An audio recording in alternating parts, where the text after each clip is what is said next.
Come on, let's talk 4-H, head, heart, health, and hand. 4-H! Well, ladies and gentlemen, thank you so much for tuning in to podcast number 2. And we want to thank everyone for joining us the last week. It was such a fun experience to be here with Shane and talk a little bit about what 4-H is all about and how you can get involved and that sort of thing. And we left you with a cliffhanger. And we said that our episode number 2 guest is like a famous country music recording artist. We said that this fellow is a 4-H dad and a 4-H alumni and a 4-H leader. Well, guess what? He's here today. And we are so excited to have Dustin Farr with us. And Dustin comes to us, and I'll give you a little bit of bio because he's got so much amazing things to celebrate. So Dustin, of course, is a 4-H alumni and is producing with his 2 amazing daughters and his wife, Jody, the 3rd generation of 4-H members in their family. He, along with his wife, Jody, is the general leader for the Eagle 4-H Beef and Multi Club. He is also an instructor at Olds College, and I had the privilege of working with Dustin like 175 years ago when we were in crop inputs and range and pasture management. Mm-hmm. And so the reason we wanted to bring Dustin here today was just to talk a little bit more about leadership, some of the things we can celebrate as a leader, some of the things that you have found as real tips and tricks on how to overcome some of those challenges that exist in leadership. But welcome, Dustin. Well, thank you for having me. Appreciate it. Yeah. It's my first podcast ever. Well, I dedicated this one to Della last episode, so nice. We'll dedicate this one to you and your family as the first podcast. Let's send it out to my wife, Jody. Excellent. Jode is a total gem. Okay, so I want to get started talking with you, Dustin, about the whole notion of getting a group of like-minded people together that are interested in some kind of projects and camaraderie. So hence why they found that they wanted to join 4-H, and they want to find out where there's a local club, find out where there's a great leader, and where would be a good fit with their interests and what projects that particular club has. Mm-hmm. So that leads us to you and leading, along with your wife Jody, one of the largest clubs, certainly in the Calgary region. And so with that, there's some really cool things. But the number one thing is setting a tone for a 4-H club. So when I'm a new member and I'm looking to come to Eagle 4-H Beef and Multi, just give me some idea of what it's like to be in the 4-H club. Well, thank you. It is very interesting in having as large a club as we have. It creates unique dynamics and unique challenges, but also some really neat opportunities, which is pretty cool. As well, being a multi-club, right? That brings about a lot of different opportunities for members across the club. As far as when we get people together and trying to set that tone for our club and what that means, and we actually had some new members that came in this year, so we're up to I think we're around 73 members right now, somewhere in there, and we make a conscious effort to try and be as welcoming as we can, because we know that coming into a large club, we hold our meetings out at the Eagle Hill Hall, and if I'm a new member kind of stepping into that hall, and there's 70 plus kids in the hall plus all their parents, that can be fairly overwhelming.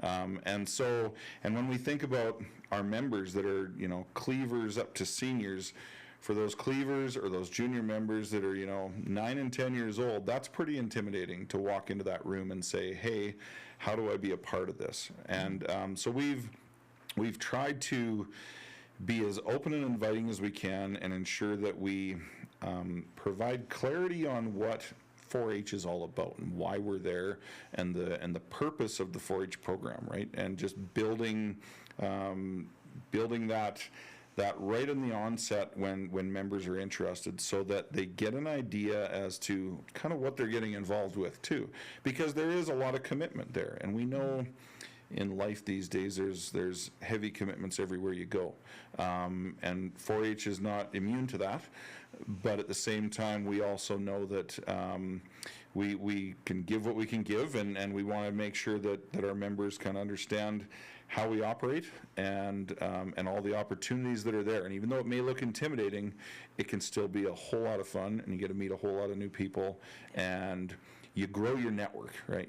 Even as a young member, you're growing your network every time you get together, which is really fun. Yeah, well, that is so true. So when we get into kind of the nuts and bolts of what the roles and responsibilities are of 4-H members, we talked in the previous podcast about how there's a 91-page reference guide. Yes. So that too is overwhelming. But there's 5 kind of key factors that we need to keep in mind that all 4-H members commit to doing. So they commit to doing a public speaking speech or presentation. They're going to do a record book for each of their projects. They're going to attend 70% of the club activities. They're going to do a community service of some kind, and that has a huge and diverse array of options. And then the 5th thing is that they attend their Achievement Day. But I'm just going to ask you to just quickly touch on what you do to manage expectations around the 70%. The reason I ask is because there's some conflicts that come up that challenge whether or not members are reaching that 70%. So just quickly tell us how you identify that as a club. So yeah, we try and make that very clear off the get-go that your attendance is it's recorded and we keep track of it, but it's about being engaged. That's really what the core of a 70% attendance is about. It's about being engaged, because if you miss a couple meetings, you miss 4 meetings in a row, you're going to be lost as far as what's happening in the club as it moves forward. What we've done is, yes, we take attendance at meetings, we take attendance at club activities, and we have run into it in the past where, members are creeping up on that point where we're getting to the end of the year, there's less opportunities to meet that, and so we reach out to those members and we have a conversation with them. But it's not a conversation about penalizing them and making them feel bad about it. It's about trying to make sure that they're going to be successful. That is the goal. And you know what? I don't think there's any member or any family that wakes up and says, well, to heck with it, we're not even going to bother. They're all trying very hard, and we get it, right? There's commitments in life all over the place. And so all we do is we try and work with those members and their families to allow them to succeed. That is our goal, and they're always willing to work with us to make sure that they meet that goal. It's about success, and it's about that engagement. And whether it's you missed a community involvement piece, and so we worked with a couple members last year where they said, well, we've got this idea we'd like to go and do, and we said, well, sure, go and do it. We want to work with people to make sure that they can achieve. That's the overall goal of the program, right? So I so appreciate that sentiment, because unfortunately there are clubs out there that take a very hard and fast approach to that, and it is very punitive, and that is not the point. The point is to really get them involved and get them engaged. And I think that you hit on something really important, that our families do a lot of things. So, they might be on sports teams or school extracurricular activities, or just things going on in their family business. So I love that, again, we lean on the fact that grace always comes first, and that we endeavor to be successful. So I appreciate that. So having said that, then we're going to dive into the meetings. And I know that there's some clubs that really struggle with their organization, objectives, priorities, all those things, to rally the troops around an agenda to get through for those meetings. So tell us just a bit about how you set the tone, we'll say, for abiding by parliamentary procedure and making sure that the kids understand that. Yeah, so first things first, I got to give a shout out to my wife because she does all the heavy lifting on a lot of that end and helping to put a lot of that together with our president and our executive, that kind of thing. That's a ladies thing. Oh yes, she's awesome at it. She's very organized, and that has really helped our club improve, I think, as far as just the way we use our time and our energy, right?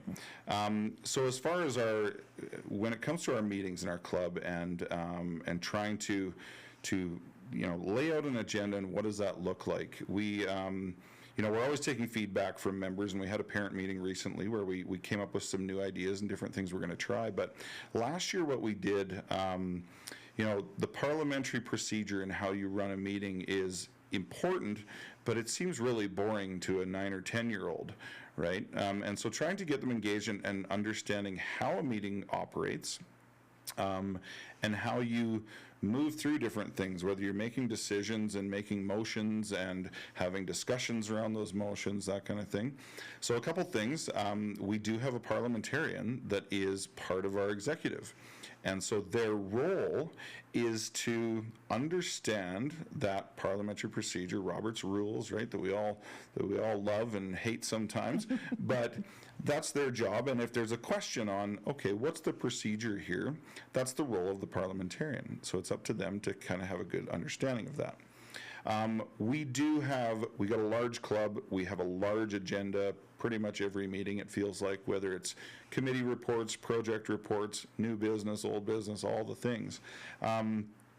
But what we started doing last year, and we think this really helped our members have a better understanding of that procedure, is in our agenda, and we actually kind of stole this idea from some other clubs when we were at different district marking. Actually, I think it was record book markings my wife was at, and she saw what was some of the other agendas, right? And what we do is if there's something to be voted on, so we got new business, and the members have to vote on that.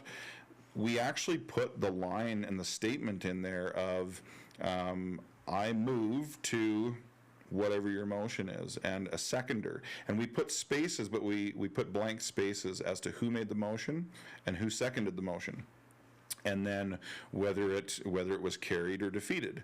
And then they can just kind of circle whether it was carried or defeated. And what we did the first couple times that we built an agenda like that, we handed out agendas to every member that was sitting there, and they all had their pens because they came with their notebooks ready to take notes, and they're eager, and they were filling that in. And then at the end, we had candy, and we had giveaways. And so the question would be, okay, what was our bank balance from the treasurer's report? And whoever could answer that accurately got a piece of candy, or, incentivize the thing. Mm-hmm. Or, okay, who made the motion for this activity, or who seconded this motion? And we, even when we're adopting the reports within the executive, we do that. And it's that has really helped, I think, our members, at least, because I think sometimes they get stuck on the verbiage, right? Mm-hmm. Like, how do I properly say this so I don't feel silly in front of other members? And it's not so much about the verbiage, it's about actually standing up and making the motion, or seconding a motion, that kind of thing. But it helps them. It gives them a bit of a guide as to how to do that. And we did actually, we did a meeting, an after-meeting activity, I think it was 2 years ago, where we looked at how to make a motion. And we even made that part of a public speaking workshop, was making motions. So, and one of our families came up with the idea of, okay, everybody's going to bring a snack to our workshop, a portion of a snack, and then we're going to make like a nuts and bolts mixture. And we have to make a motion as to what we're going to put in that snack. And so one kid brought hot sauce, and somebody brought spinach, and somebody brought chocolate chips and peanuts and all kinds of things. And then they actually had to go through and make a motion as to, I move that we put hot sauce in our mix because I like hot sauce. And then, okay, there's a discussion around that motion, and then they voted on it, and it was carried or defeated. And at the end, they made themselves little bags of nuts and bolts that might have been a mixture of interesting things, right? Just based on how how those motions were made. And so we did that a couple years ago, and we've continually tried to work through just helping our members, guide our members through that parliamentary procedure and how things can operate. Now, we all know that going into meetings, wherever you work at or whatever role you play, it's not always, yes, they're guidelines. The Robert's rules are guidelines on how you would operate, but you can also make it what works for you. Because quite often we'll have a discussion about something before we make a motion.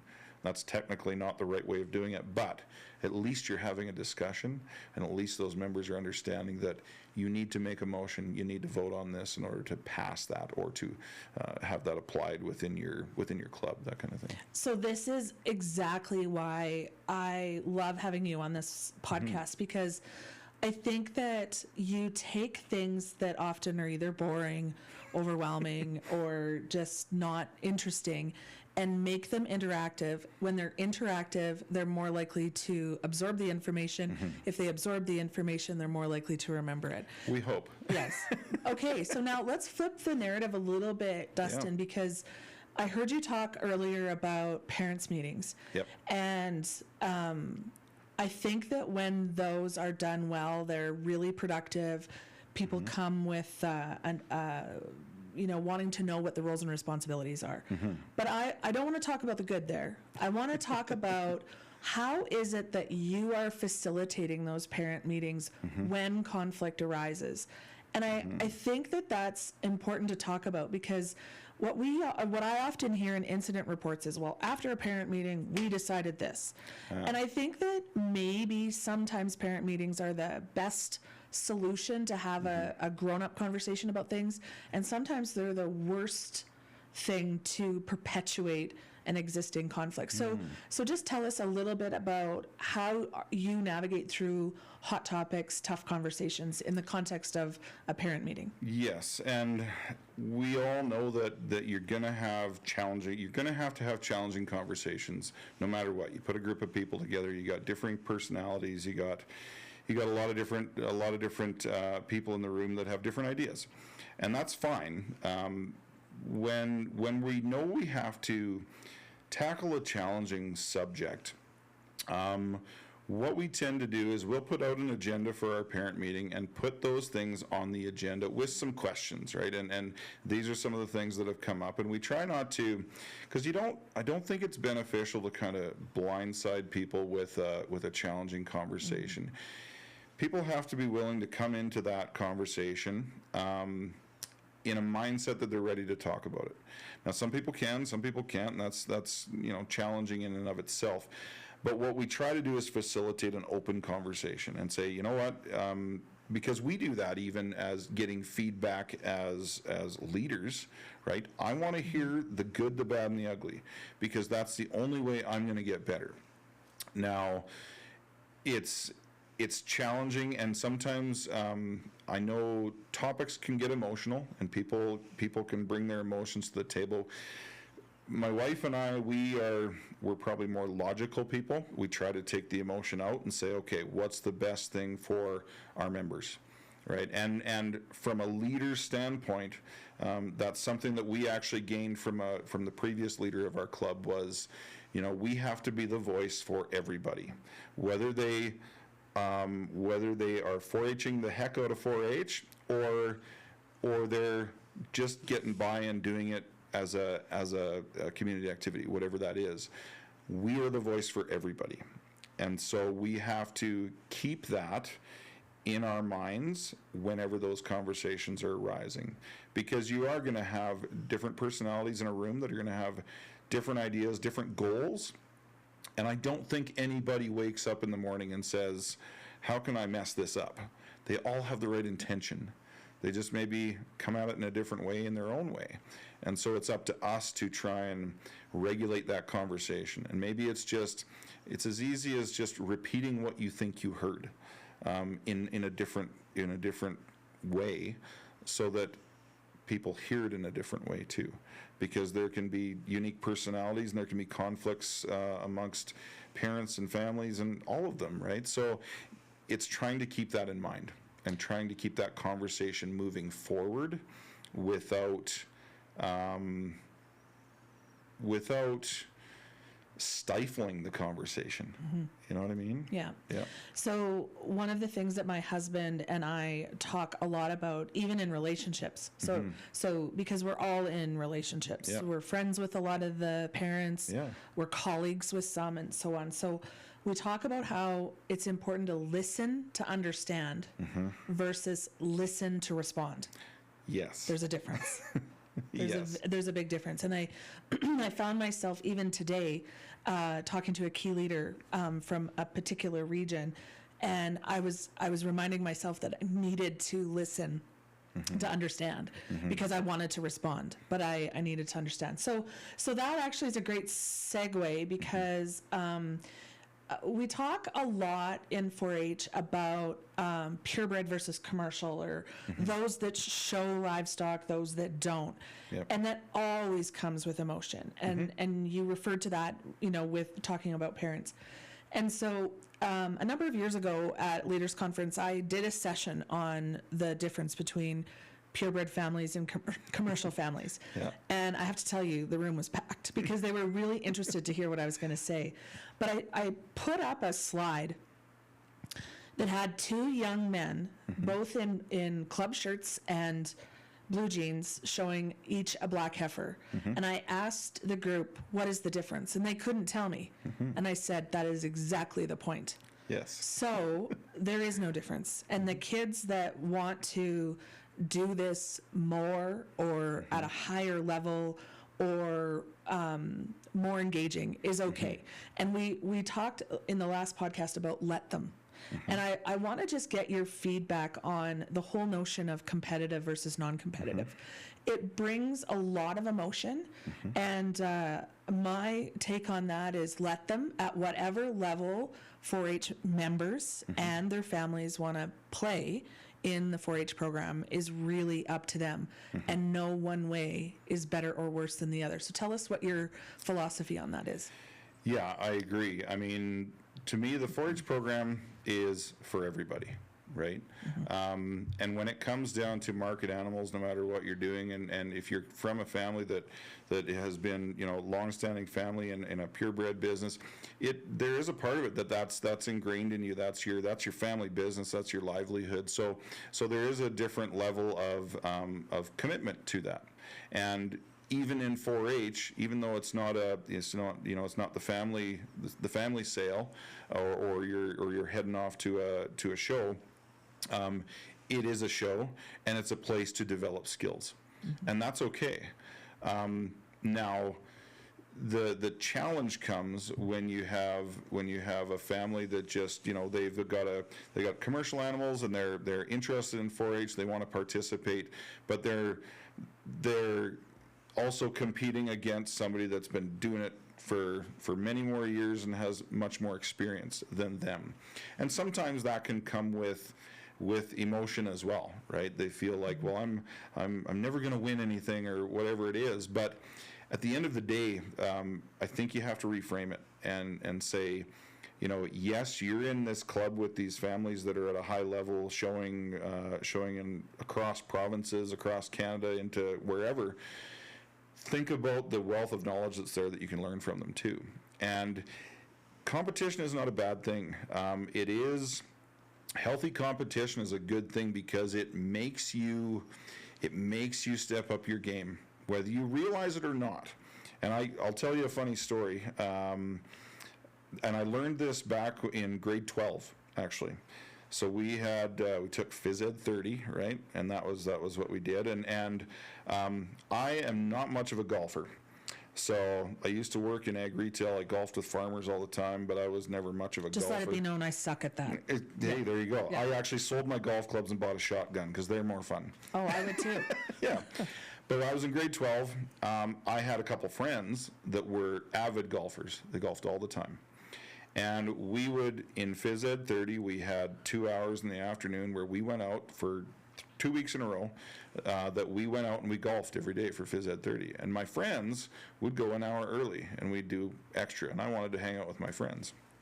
They'd be nailing drives and doing all kinds of stuff. And I'm just here kind of whacking away and not doing very well.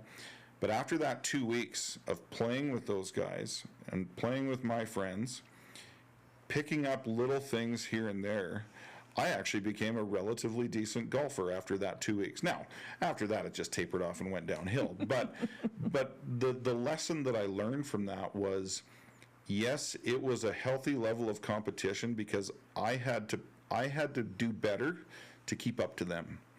And it's kind of the same thing.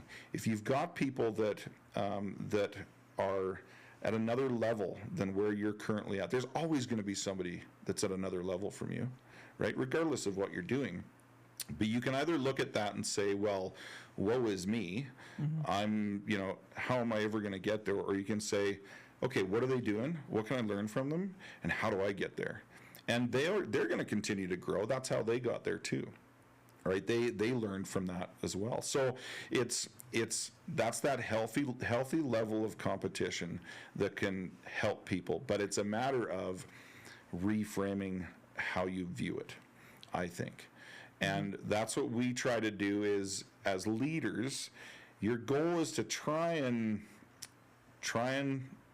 allow people to see that for themselves, that there is opportunity in that, and that, you know what, yeah, you might not win a ribbon every year, but at the end of the day, are you in it to win a ribbon, or are you in it to learn something and get better at a skill and grow as an individual? Because I can guarantee you, 2 years ago, you were at a different level than you are now, and you're just going to keep doing that. But and if you can look at those other families and those other members as somebody you can look up to and strive for, that's awesome. And those families have people that they look up to and strive for as well.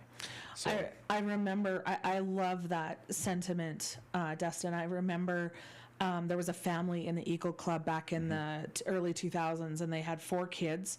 An amazing family. Like they were ranchers, they were amazing, but the kids were all shy. Yeah. And by the end of their time, they were cleavers, and then they went through the program, and all 4 of them every year did a speech. Yeah. Now, only one of them was really competitive and got competitive, but what they do now in their own businesses that they all own is they are excellent communicators. So if they got nothing else from 4-H, it was the gift of confidence in their public speaking. Absolutely, and we've seen that within our public speaking. I specifically remember we had members that were showing up to public speaking and they were just nervous wrecks. They're crying, they don't want to do this. They had that fear.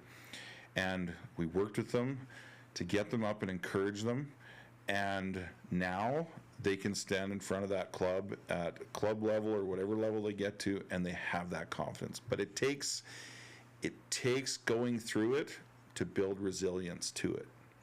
Absolutely, and we talked also at the last podcast about meeting them where they're at. And so one of the things I heard you talk about in a previous year in 4-H, that both in multi-judging and in public speaking, you had a member that was so nervous to speak, but you took them aside and you actually did an exercise with them. Yeah. And you said, hey, by the way, you just did public speaking. Yes, absolutely. And that's the beauty of doing things like public speaking workshops or multi-judging workshops is, yeah, you got to meet them where they're at, because not everybody starts as an amazing public speaker, but for some reason, that's what we think, right? When we see somebody that's better than us, we think, well, they must just be naturally good at it. But it's not. There's a skill to it all.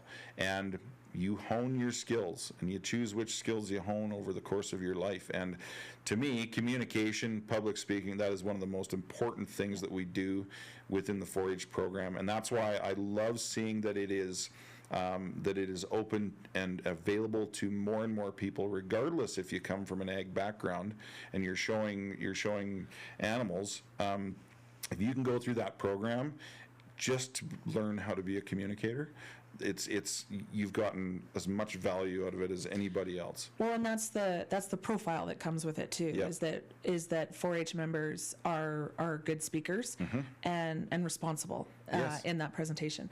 I wanna ask you one more thing about mentors, because I loved what you said. When you find someone in your club that you look up to, somebody that treats you well, that you respect, and all of that.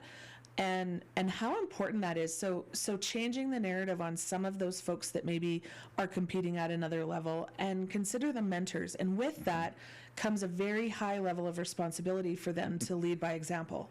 Yes. And so tell me a little bit about mentorship in your club, and then what you are doing to try to connect, almost like a rookie versus pro approach to bridging those gaps between competitive and non-competitive. Yeah,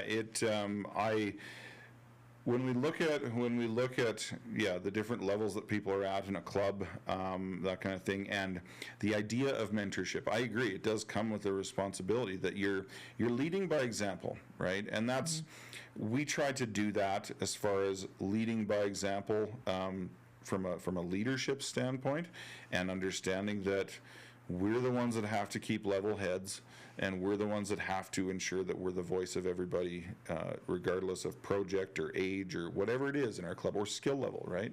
We're there to help everybody. From a mentorship standpoint, if those families that are competing at that level can see that they are mentors to those younger members, or those members that are maybe not quite at their level, I think that it shifts their mindset on how they approach things. Now, I don't know if we do that intentionally within our club, but I think we've got some really good families that are amazing at what they do, and and for the most part, I think we're fairly lucky. They're actually willing to work with any member and help them through and guide them. If we could do more of that, I think it would be fantastic. I don't know what the right answer is. I don't know what the recipe is. Yeah. But either way, I think if you're leading by example and emulating out there what you want the world to be, people will follow that. People look for that. Yeah. I think it's attractive, and people follow that. Yeah. Who's your mentor or mentors? Oh, that's a good question. I've had people that I've worked with over the years that have really they've pushed me, but they've also shown me or just demonstrated to me how to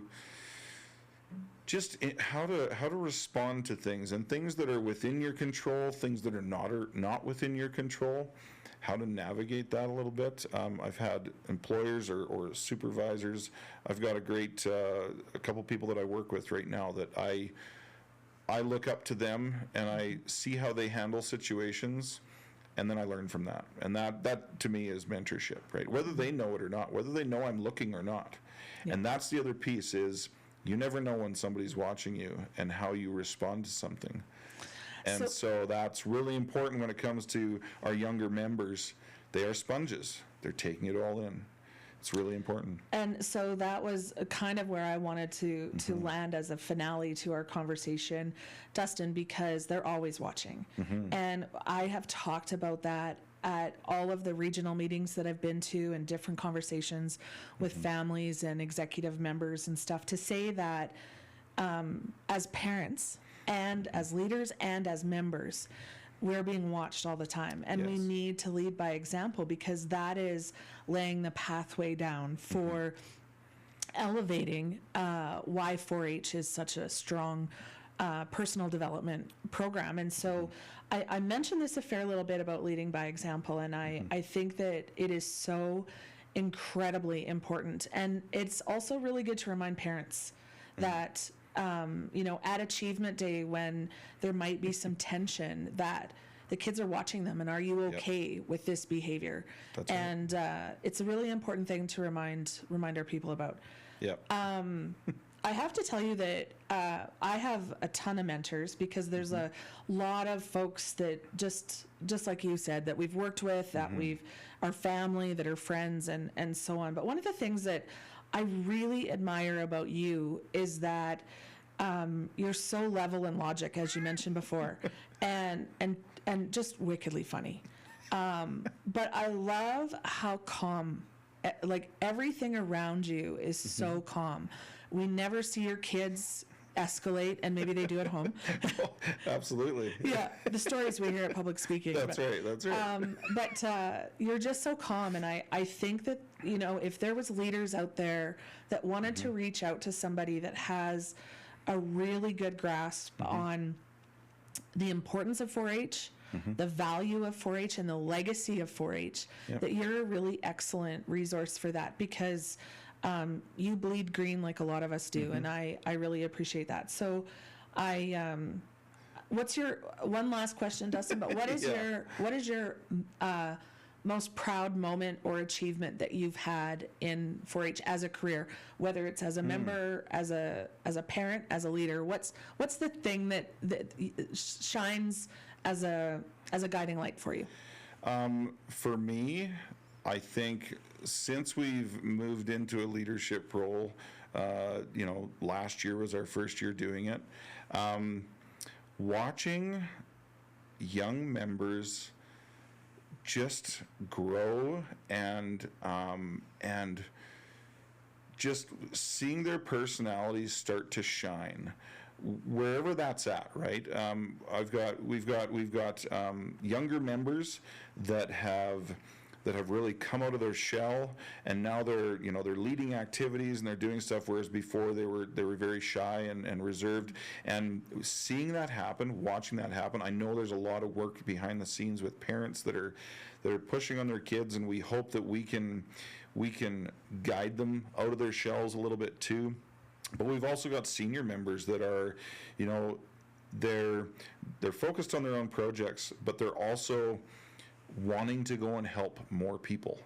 And that to me is just like, it's so energizing as when you see members that are growing like that, and you can see that when they leave that 4-H program, or they're done with their projects, whatever it is, and they go out into the world, they are going to emulate the program, and they're going to emulate what 4-H is about.